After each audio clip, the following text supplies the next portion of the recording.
Desde que me mudé a esta colonia, siempre he sido de observar a la gente. No por metiche, sino porque es mi forma de cuidar lo que me rodea. Y en este caso, mi vecino Sergio siempre me pareció alguien raro.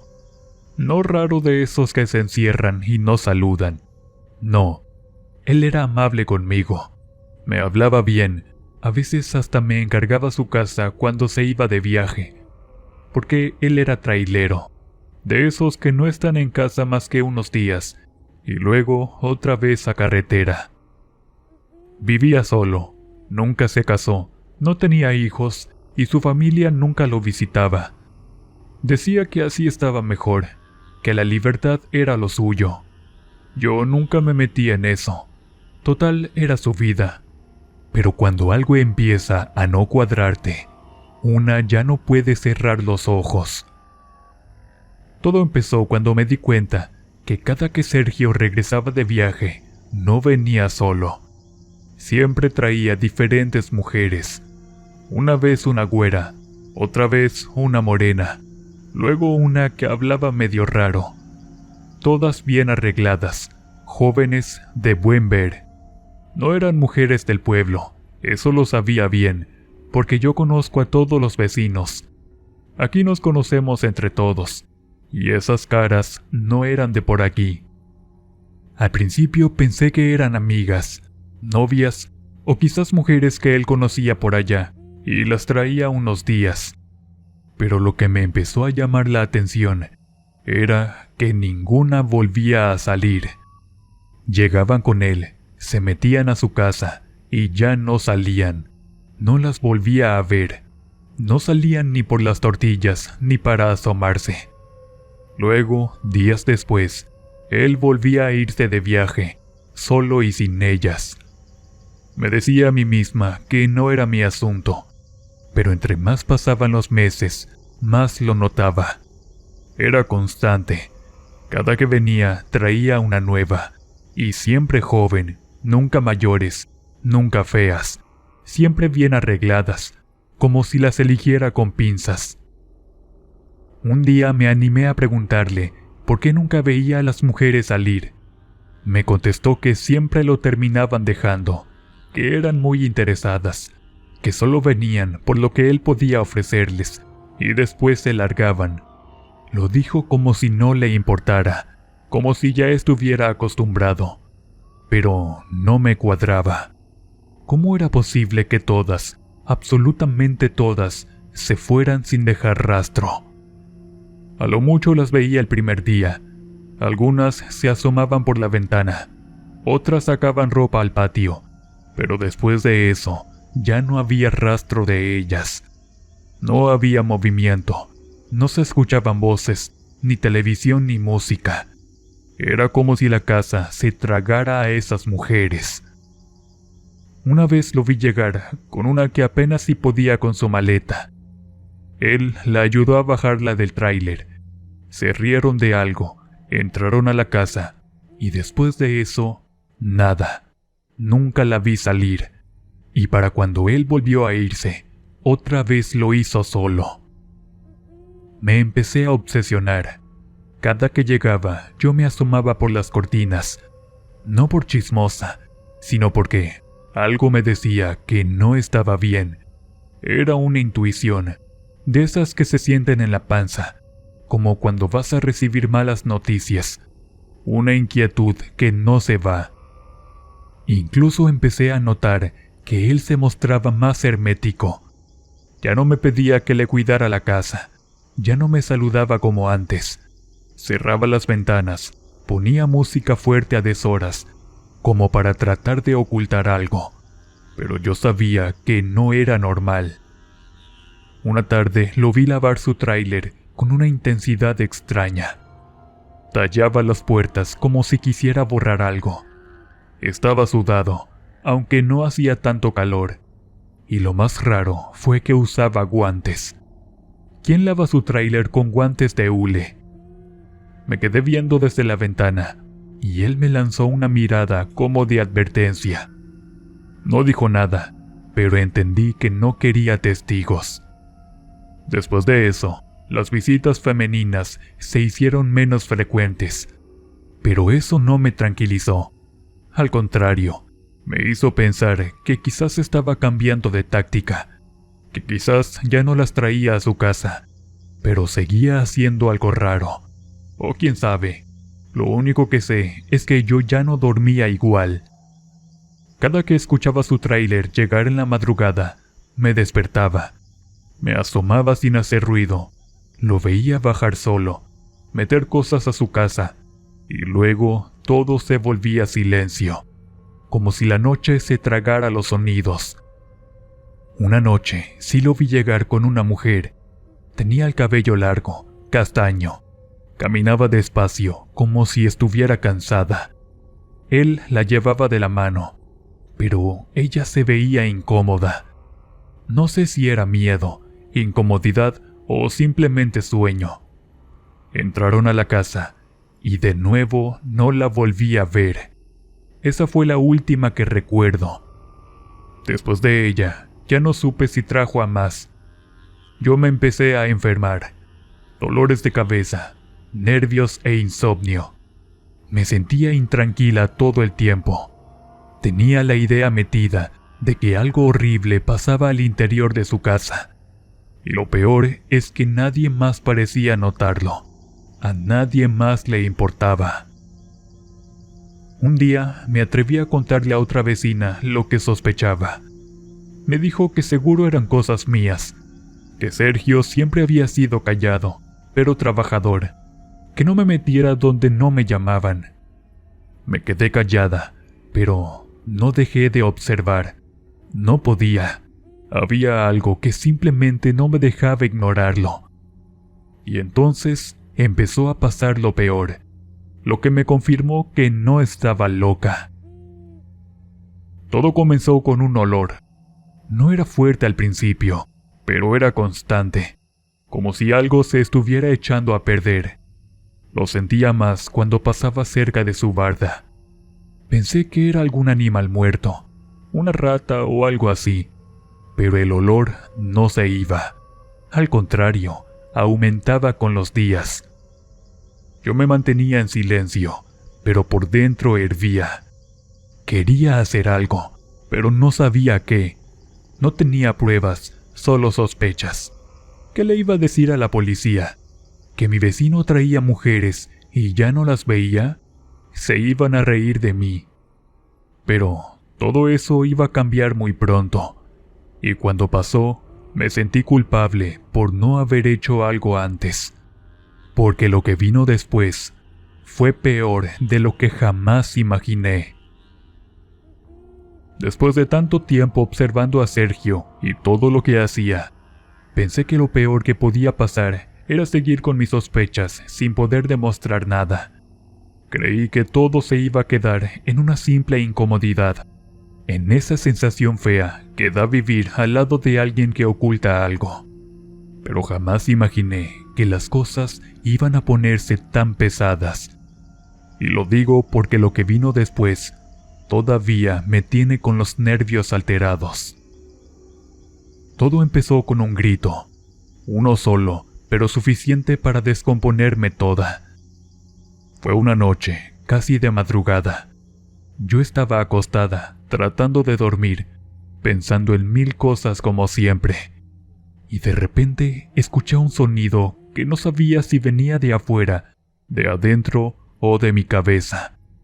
Fue un grito breve, pero tan fuerte que sentí como si me hubiera atravesado.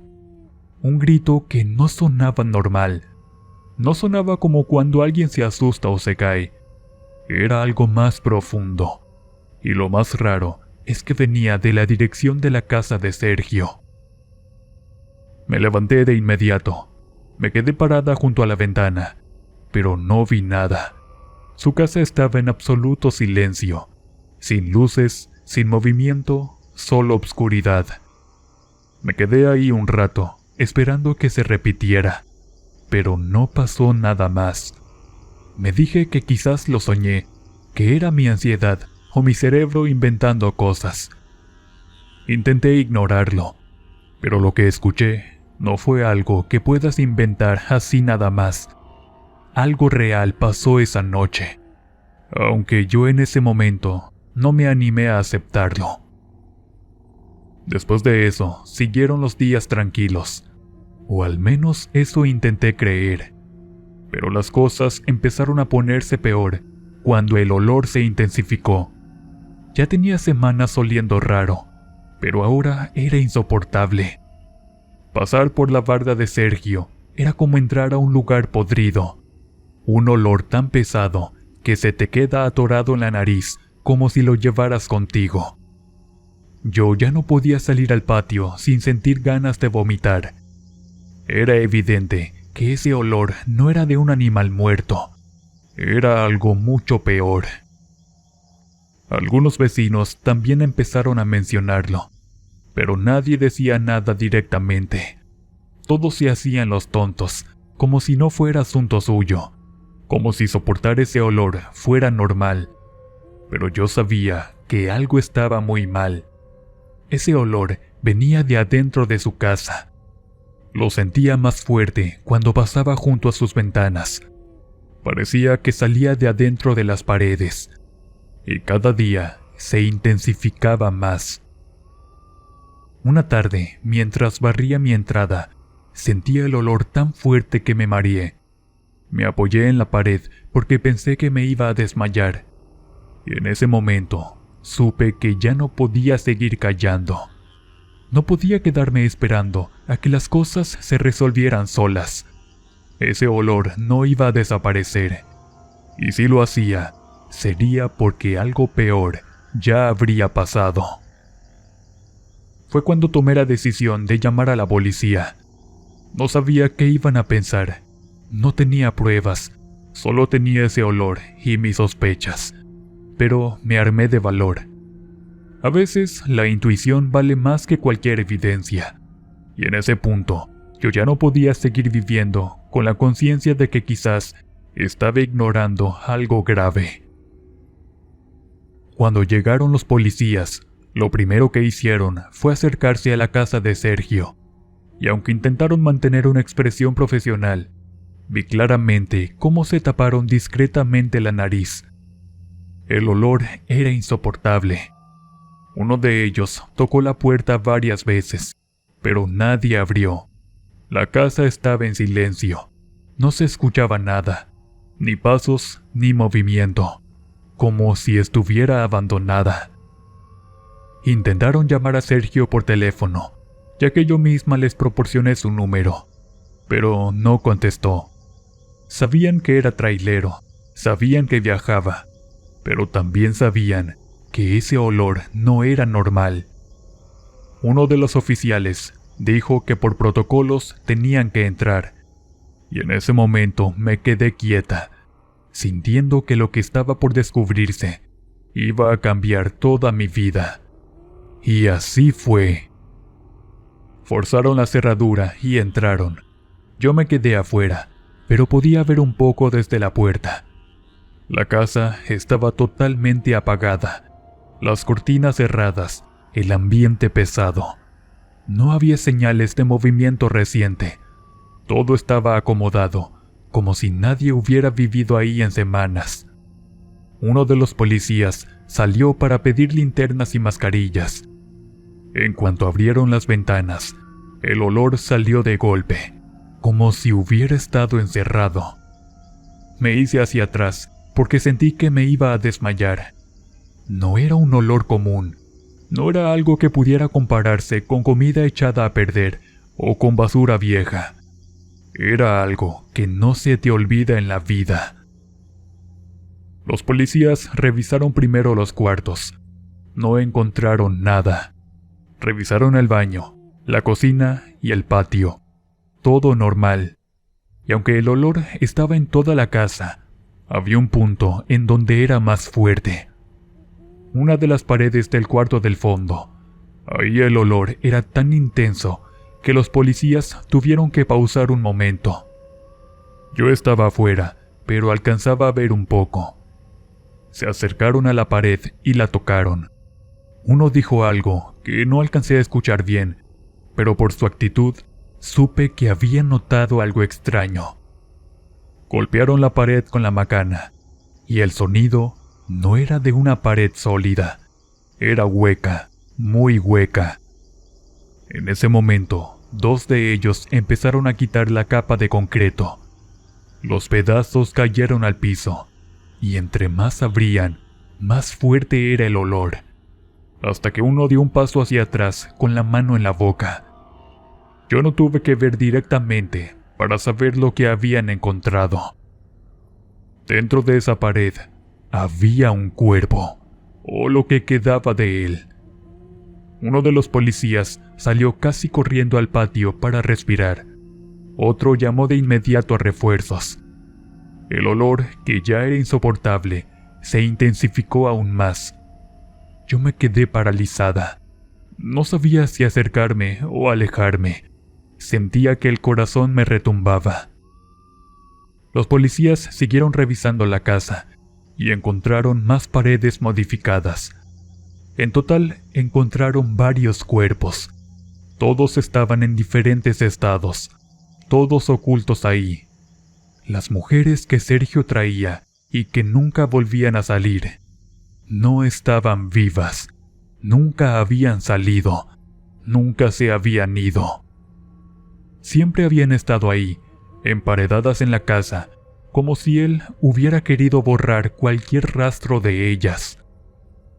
Los oficiales empezaron a relacionar características, ropa, objetos, y ahí fue cuando descubrieron que coincidían con reportes de mujeres desaparecidas en otras ciudades.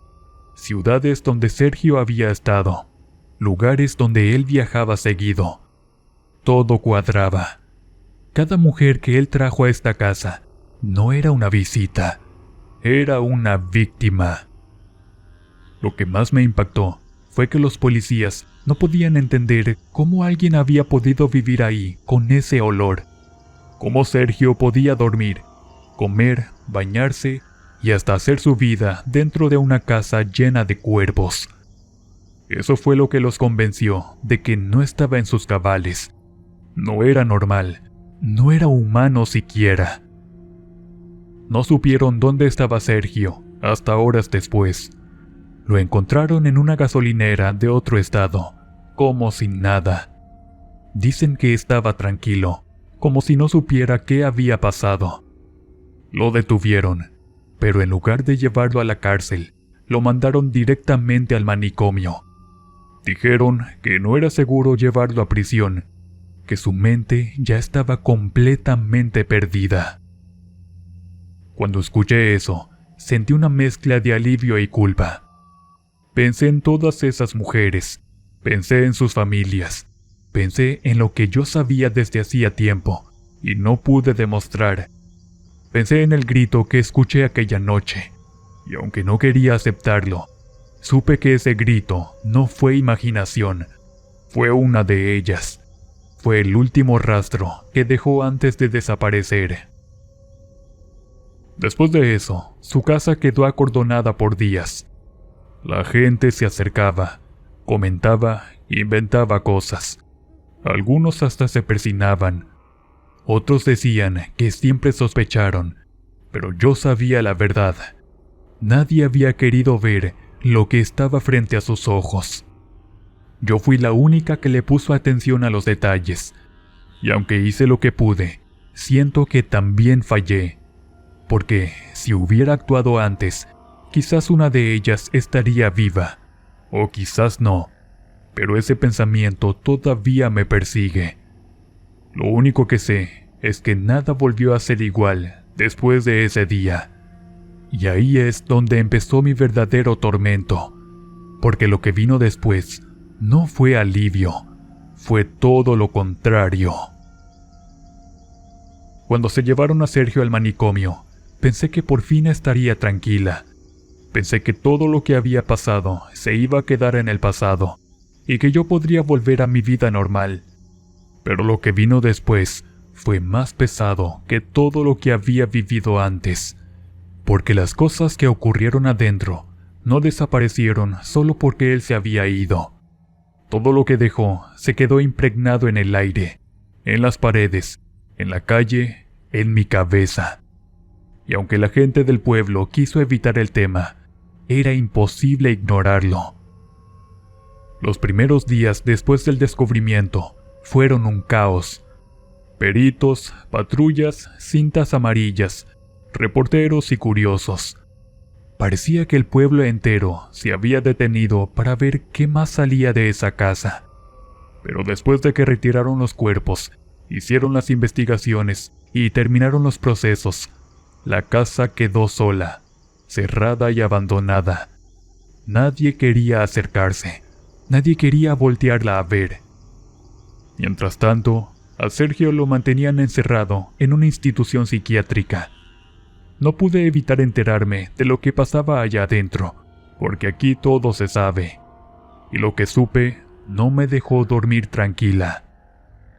Dicen que desde la primera noche empezó a comportarse como si estuviera viendo algo que los demás no veían. Caminaba por los pasillos como si lo fueran siguiendo. Se cubría la cabeza como si alguien estuviera gritándole al oído. Se quedaba más horas mirando las esquinas, como si estuviera esperando a que alguien saliera de ahí. Incluso hubo días en que no comía, no dormía y solo repetía cosas que los médicos no entendían. Dicen que hablaba de ellas, de las mujeres, de las que nunca salieron de su casa. Al principio creyeron que era culpa, o un intento de justificarse, o simple delirio. Pero después notaron que no lo decía como alguien que recuerda lo que hizo, sino como alguien que siente que lo están atormentando. Como si ellas estuvieran ahí, al lado de él, recordándole lo que les hizo. Dicen que se despertaba en la noche sudando, gritando que no lo dejaran solo, que no lo llevaran con ellas, que no quería regresar a ese lugar donde las había encerrado. Y aunque yo no escuché nada directamente, cada cosa que me contaban me hacía pensar en todas esas noches en que él llegaba tranquilo, en silencio y como sin nada. Y ahora que estaba recluido, se comportaba como alguien que por fin estaba enfrentando todo lo que había hecho. Las enfermeras de ese lugar decían que él repetía una frase muchas veces, que decía que ellas habían regresado del infierno, de donde las había mandado, y que ahora querían llevárselo a él, para que sintiera lo mismo que ellas sintieron, para que pagara lo que hizo. Y aunque muchos pensaron que sus palabras eran parte de su deterioro mental, yo no estaba tan segura. Desde que lo conocí, siempre tuvo esa mirada rara que uno no entiende hasta que es demasiado tarde. Pasó poco tiempo antes de que empezaran a decir que Sergio ya no estaba reaccionando a los tratamientos, que se negaba a salir del cuarto, que se quedaba acurrucado en una esquina, como si alguien lo tuviera acorralado. Y aunque yo nunca lo vi así, puedo imaginarlo, porque si alguien merecía sentir el peso de lo que hizo, era él. Pero tampoco voy a mentir. Cuando me contaron lo que hizo al final, no sentí alivio, sentí miedo, porque ni encerrado pudo escapar de lo que había creado. Dicen que un día, durante la madrugada, las cámaras del manicomio lo registraron caminando por el pasillo, como si estuviera siguiendo a alguien.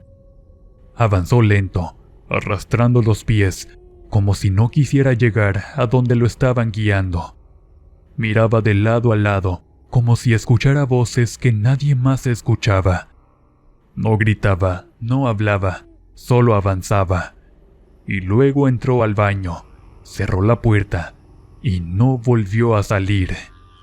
Cuando lo encontraron, ya no estaba vivo. Lo más extraño es que lo encontraron con una expresión de horror en su cara. Tenía laceraciones en su cuerpo, como si le hubieran querido arrancar la piel con las uñas. En lugar de ojos, solo tenía 2 cuencas vacías. No había señales de lucha. No había nada que indicara que intentó pedir ayuda.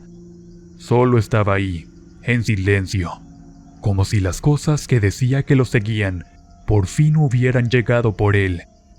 Y aunque la versión oficial decía otra cosa, aquí entre vecinos todos sabemos que las muertes así no pasan por casualidad. Que alguien así no se va de un momento a otro sin sufrir las consecuencias. Porque la gente no se desprende de la vida tan fácil, aunque hayan hecho cosas terribles. Cuando me enteré de su muerte, me quedé paralizada. No por tristeza, sino porque sentí que todo lo que había pasado no se iba a quedar encerrado en el manicomio, que algo iba a regresar, que la historia no terminaba solo porque él ya no estaba. Y no me equivoqué. Días después de que lo enterraron, la casa quedó completamente abandonada. Nadie quiso comprarla, ni siquiera asomarse por casualidad. Las autoridades cerraron todo, y ahí se quedó, pero no estaba en silencio. Desde mi casa podía sentir esa presencia pesada que dejan los lugares donde se vivió algo que nadie quiere nombrar. Y entonces empezaron los gritos. La primera vez pensé que me había vuelto loca. Estaba en mi cuarto tratando de dormir, cuando escuché un sonido que me heló la sangre.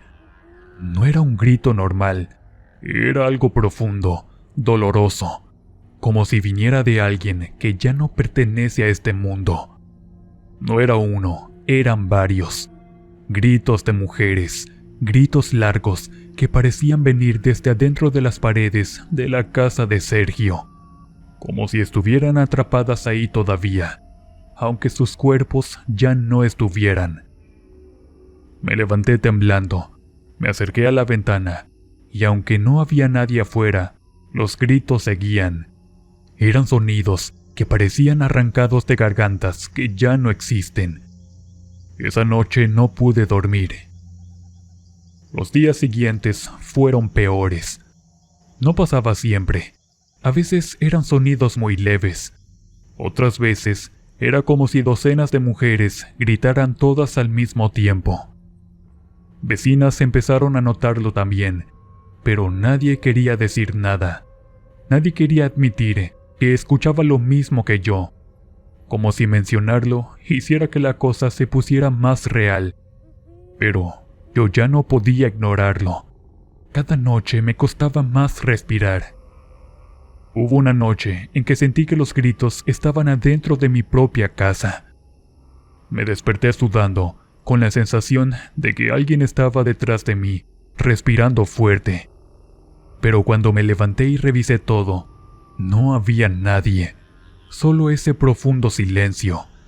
Esa sensación de que algo te está observando sin mover nada, como si lo que quedó atrapado en la casa de Sergio hubiera empezado a buscar compañía. Y no puedo mentir, desde entonces no puedo vivir en paz. Pienso en cambiarme de casa todos los días, pienso en irme lejos, empezar en otro lugar, pero algo me detiene. No sé si es el miedo, la costumbre o la idea de que si me voy, esa presencia va a venir conmigo.